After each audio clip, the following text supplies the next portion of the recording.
Good morning officer. Good morning sir. కొన్ని కుక్కలున్నాయి, వేటాడమంటే చీల్చి చెండాడికొస్తాయి. అలాంటి ఒక వ్యక్తి గురించి చెప్పనా? మీ నాన్నగారు చనిపోయి చాలా రోజులైంది కదా సార్. సార్,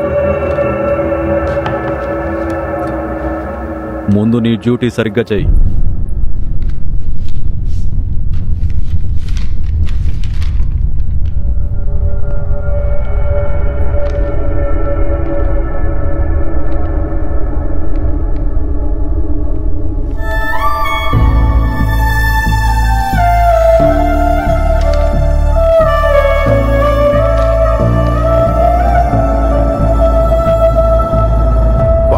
ఏదో గట్టి ప్లాన్ వేసుకుని నిన్ను ఈ ఇన్వెస్టిగేషన్లో దింపారు. ఒకవేళ నువ్వు ఫిలిప్ని నిర్దోషి అని ప్రూవ్ చేసినా అది కేవలం నీ ఇన్ఫ్లుయెన్స్ వల్లే అని స్టోరీ అల్లి వీళ్ళు నీ మీద బ్లాక్ మార్క్ కూడా వేయొచ్చు.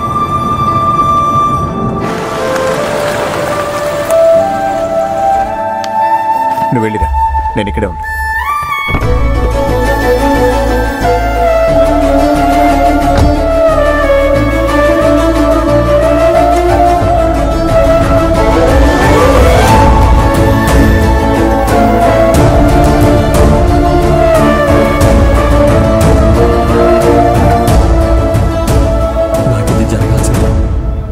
జీవితం ఎత్తాను అనుకున్న అమ్మాయిని నేనే చంపానని చెప్తుంటే చచ్చిపోవాలనిపిస్తుంది.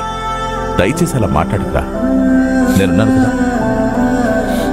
కానీ నువ్వు నాకు ఒక నిజం చెప్పాలి. ఇందులో నీ తప్పంటూ ఏమీ లేదు కదా? లేదన్నయ్య. తర్వాత చేసావని తెలిస్తే నేను నిజంగా తట్టుకోలేను. నీ చేతుల మీదగానే పెరిగాను కదన్నయ్య, నా గురించి తెలీదా? సరే, నిజం చెప్పావుగా. ప్రపంచం అంతా నిన్ను ఎదిరించినా నేను నీ వైపు.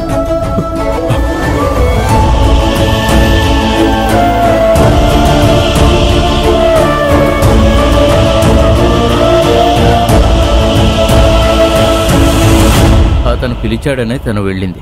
అతనంటే తనకు ఎనలేనంత ప్రేమ. అయినా మీరు చెప్పినట్టుగా ఫిలిప్ను మీ అమ్మాయి అంతగా ప్రేమించుంటే తనే చేశాడని మీకు ఎలా అనిపిస్తుంది? అతన్ని కాపాడటం మీ డ్యూటీ అయ్యుండొచ్చు, కానీ నా కూతురు సంగతి? అతన్ని మీరు ఎంతగా వెనకేసుకొచ్చినా నేను ఒప్పుకోను.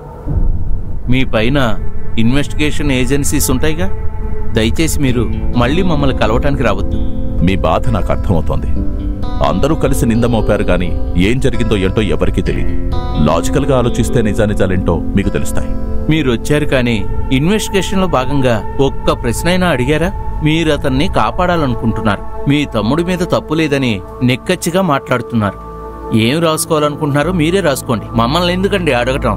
ప్రశ్నలు అడగటమే ఇన్వెస్టిగేషన్ అని మీతో ఎవరు చెప్పారు? నింద వేసింది మీరే కదా.